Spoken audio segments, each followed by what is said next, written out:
Hello my dear. RK simple classes में आपका welcome. Okay, let us start today's class and the class is 7 UP board. Subject is English. Class is 7, lesson is 12 and lesson name is Kabir. Who doesn't know Kabir? Kabir को कौन नहीं जानता भाई?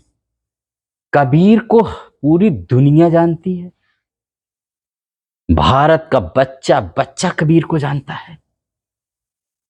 इतने महान संत थे। आज के इस मॉडर्न एज में ना कबीर जैसे ही संतों की हमें जरूरत है। We need such a great personality like Kabir. तो आइए भारत के महान संतों में से एक, one of the greatest saints of India, Kabir के बारे में पढ़ते हैं। इनके बारे में पूरी दुनिया पढ़ती है। तो माय डियर स्टूडेंट्स, आइए कबीर के बारे में पढ़ते हैं। क्या इन्होंने समाज में दिया, क्या दिया समाज को कि आज भी ये इतने रेलिवेंट हैं कि इनको आज भी पढ़ा जाता है उतने ही उत्साह और उमंग के साथ। और जबकि कबीरदास जी के बारे में कहा है, मस कागज छुयो नहीं, कलम गह्यो नहीं हाथ। अनपढ़ अनपढ़ थे। हमारे आपकी लैंग्वेज में इनको किताबी ज्ञान नहीं था, लेकिन व्यवहारिक ज्ञान इतना अच्छा था। इन्होंने कभी कहा मैं कागज छुए नहीं, कागज कलम स्याही दवात ये सब मैंने टच ही नहीं किया अपने लाइफ में। कलम वलम कभी पकड़ा ही नहीं। What is pen? पेन क्या होती मुझे क्या पता। लेकिन इनके ऊपर पूरी दुनिया में रिसर्च हो रही है। तो आइए let us see what is told in what is told about Kabir in this lesson, जिसका नाम ही है कबीर। ठीक है, तो क्लास 7 की देख रहे हैं book. Late us start. Kabir Kabir was a great poet and saint who lived in India hundreds of years ago. Kabir एक महान कवि और महान संत जो भारत में सैकड़ों वर्ष पूर्व रहते थे। Lived hundreds of years ago माने पहले। He praised people to love each other. उन्होंने लोगों को प्रीच किया, सिखाया, उपदेश दिया। क्या दिया? कि आपस में प्यार करो, आपस में प्यार करो मेरे देशवासियों। यही उन्होंने सिखाया था कि आपस में प्यार करो मेरे देशवासियों। ठीक। He preached people to love each other. He went from place to place singing songs in praise of God. वो एक स्थान से दूसरे स्थान, स्थान स्थान पर कई जगह पर जाते थे और भगवान की प्रशंसा में, गॉड की प्रशंसा, ईश्वर की प्रशंसा में गीत गाया करते थे। Years passed by and Kabir grew older.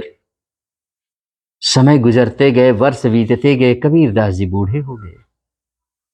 Grew older. By then he had thousands of followers. लेकिन जब वो बूढ़े हुए, अब उनके एक दो नहीं, हजारों चेले थे, हजारों शिष्य थे, फॉलोअर्स थे जो उनके साथ रहते थे और चलते थे। Kabir's songs and poems tell us that God is everywhere.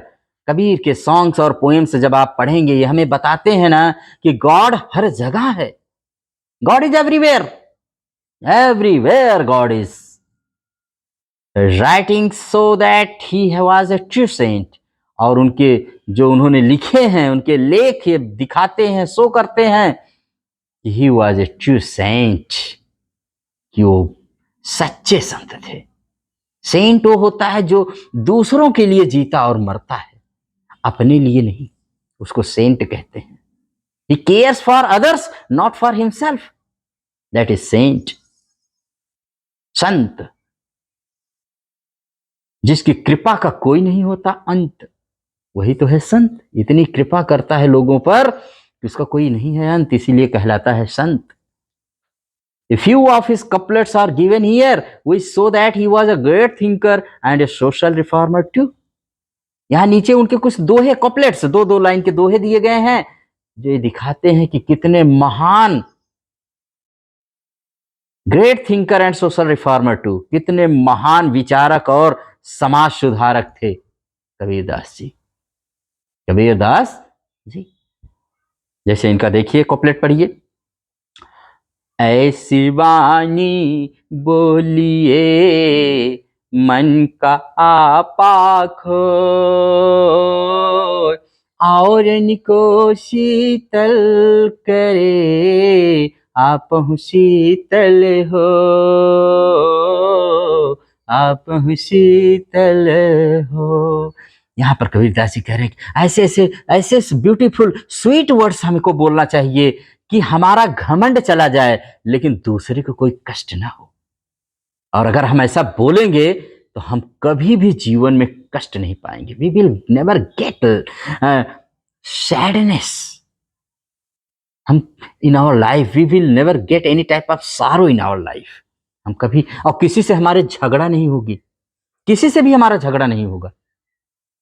Kabirdas ji ऐसे सिखाते थे कि ऐसी वाणी बोलिए मन का आपा खोए। लेकिन आजकल कुछ लोग ऐसा भी सिखाते हैं, माय डियर स्टूडेंट सुन लीजिए, कि ऐसी वाणी बोलिए तुरंत ही झगड़ा हो। ये आजकल के संत हैं कि ऐसी वाणी बोल दीजिए ना तुरंत ही झगड़ा हो जाए। ऐसा नहीं करना है, आपको कबीरदास जी को फॉलो करना है। कबीरदास जी कहते थे कि ऐसी वाणी बोलिए मन का आपा खोए, और इनको शीतल करे आपहु शीतल होए। ऐसा बोलिएगा कि अगले को अच्छा लगे, अगले को गुड लगे और खुद को भी गुड लगे। ठीक है, अंडरस्टैंड। कितने महान कवि थे, कितने ग्रेट सोशल थिंकर, कितने ग्रेट सोशल रिफॉर्मर, कितने great poet and saint was Kabirdas जी।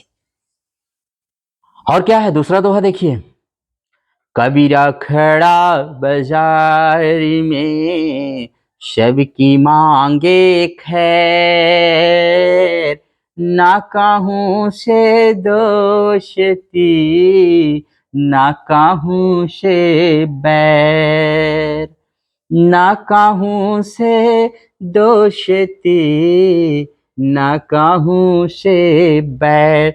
कबीरदास जी कहते हैं कि ये दुनिया एक बाजार की तरह, मैं बाजार में खड़ा होकर के कह रहा कैसे मैं सबके अच्छे कल्याण वेलफेयर की बात करता हूँ, ना तो मेरा कोई दोस्त है ना मेरा कोई दुश्मन है।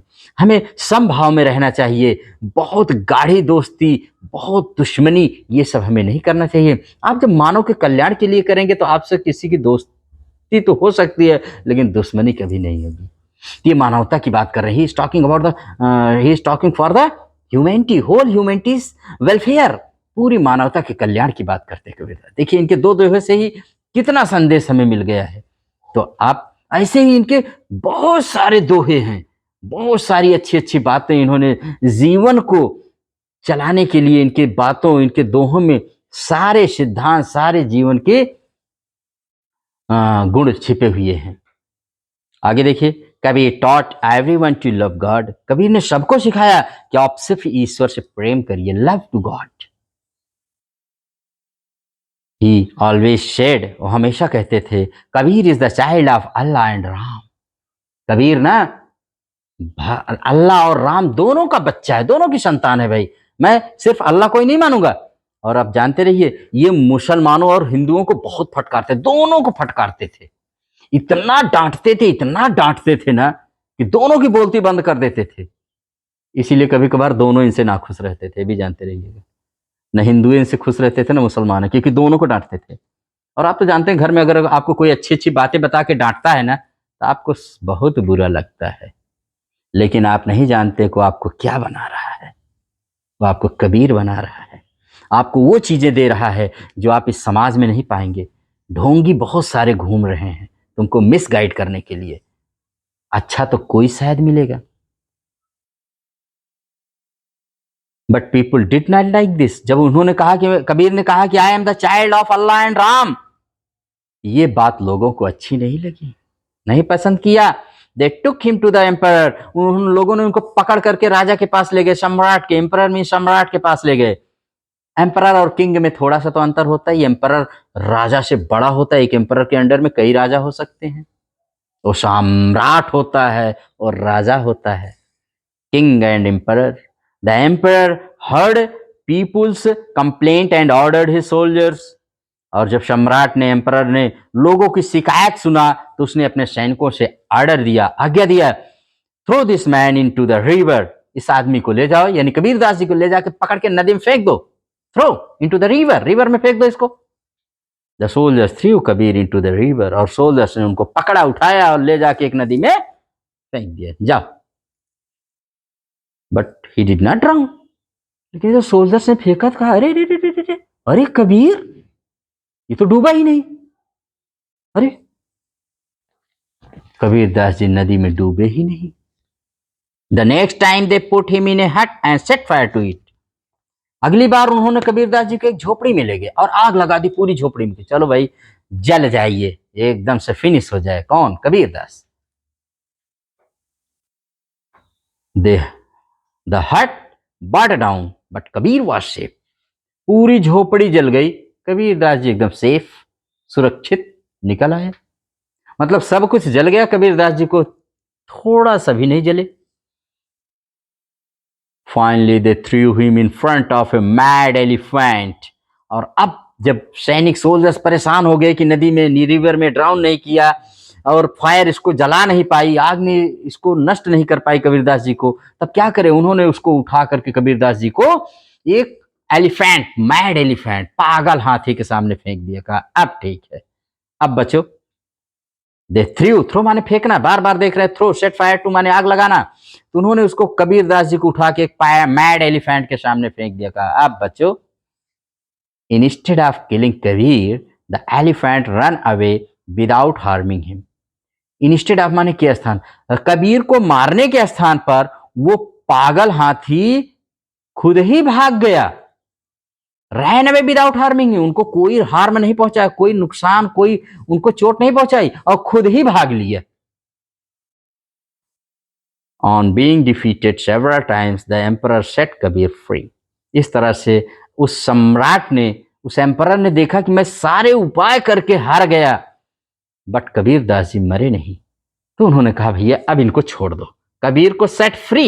सेट फ्री माने आजाद कर दो, ये आजाद पक्षी है, ये संत हैं, इनको कोई नुकसान नहीं हो सकता, इनको सेट करो, इनको सेट फ्री कर दो, इनको छोड़ दो भाई, जाने दो इनको, ठीक है। और कबीरदास जी को अब क्या करें, सारी तकनीक, सारे जितने भी उनके पास आइडियाज थे सब लगा के रख दिए। फायर उनको जला नहीं पाए, रिवर उनको ड्राउन नहीं कर पाई, और मैड एलिफेंट ने उनको कोई हार्म नहीं किया, तो क्या कर सकते, और क्या करें, हैं? इसलिए उन्होंने कहा भाई इसको छोड़ दीजिए, कबीरदास जी को छोड़ दीजिए, जाने दीजिए। When Kabir died his natural death, his followers quarreled among themselves। अब कबीरदास जी एक दिन नेचुरल, अपने आप स्वतः ही कबीरदास जी इस दुनिया से जब चले गए, गुजर गए, नेचुरल डेथ हो गई उनकी, तो उनके शिष्यों में झगड़ा हो गया, क्वेरल्ड, फिर लड़ने लगे, आपस में ही लड़ाई करने लगे।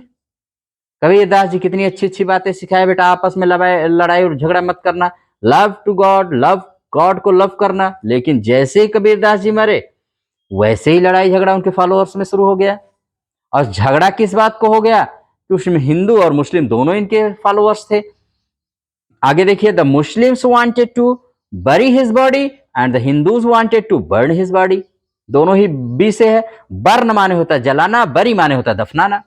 मुस्लिम फॉलोअर्स जो थे उनके, वो चाहते थे कि मैं कबीरदास जी की डेड बॉडी को दफन करूंगा। वहीं हिंदू फॉलोअर्स जो थे वो चाहते थे कि मैं कबीरदास जी को जला दूंगा। बस इसी बात पर लेकर के लड़ गए दोनों लोग, हो गई क्वेरलिंग, हो गई लड़ाई, लड़ाई बढ़ती ही जा रही थी, लड़ाई बढ़ती ही जा रही थी। Suddenly the Hindus and the Muslim heard a voice from the sky. और जब लड़ाई बहुत ज्यादा बढ़ गई तो अचानक एक आवाज आसमान से आई। आपने सुना है ना, आकाशवाणी, एक आकाशवाणी हुई। वॉइस फ्रॉम द स्काई को आकाशवाणी कहते हैं। आकाशवाणी हुई, क्या आकाशवाणी हुई? हिंदूज और मुस्लिम दोनों के लिए। इट वॉज कबीर वॉइस, ये किसी और की आवाज नहीं थी, ये कबीर की कहते हैं खुद की वॉइस, उनकी खुद की आवाज थी। क्या थी आवाज? Take the seat of my body, आप लोग पहले मेरी बॉडी पे जो कफन पड़ा है उसको हटाइए, रिमूव करिए, take off. When they removed the sheet, they didn't find the body. और जब देखा कि उन्होंने कफन को हटाया तो वहां पर उनकी बॉडी ही नहीं थी, जिसके लिए वो लोग दोनों लोग लड़ रहे थे, Hindus and Muslims. We are fighting for the dead body, और डेड बॉडी थी ही नहीं, डेड बॉडी गायब। In its place there were from flowers, उनकी डेड बॉडी के स्थान पर वहां कुछ फूल थे, some flowers. So the Muslims took one half of the flowers while the Hindus took the other half. अब फूल हो गए तो फिर दिक्कत ही नहीं थी, आधा फूल मुस्लिम्स ने ले लिया, आधा फूल हिंदूज ने ले लिया, और यही पर लेशन आपका समाप्त हो गया। तो आपने समझ गए होंगे कि उन्होंने क्या किया होगा। हिंदूज उस फूल को ले जाके बर्न कर दिए और मुस्लिम्स उस फूल को ले जाकर के बरी कर दिए, और झगड़ा भी बरी हो गया, बरी माने समाप्त हो गया, दफन हो गया झगड़ा हमेशा के लिए। और इस तरह से हम कह सकते हैं कि एक बहुत ही अच्छा लेसन, वेरी गुड लेसन जो आपके लिए था। कबीर दास जी अमर हैं और उनके विचार अमर हैं। वैसे तो जितने महान संत होते हैं सब अमर हैं और अमर रहना चाहिए। ये हमेशा समाज को गाइड करते हैं और गाइड करते रहेंगे। इसी पर इस लेसन को बार बार पढ़िए, बहुत इजी लेसन है, बहुत अच्छे इसमें वर्ड्स आए हैं। आप इसको लर्न करिए, आप इसको लर्न करिए, बार बार करिए। और लर्न करने से ज़्यादा है कि हम कबीर दास जी की टीचिंग्स को, उनकी प्रीचिंग्स को फॉलो करें। यही इनके प्रति सच्ची ट्रिब्यूट होगा और यही हमको सही दिशा भी देंगे। इसी के साथ इस लेसन को एंड करते हैं। Thank you very much.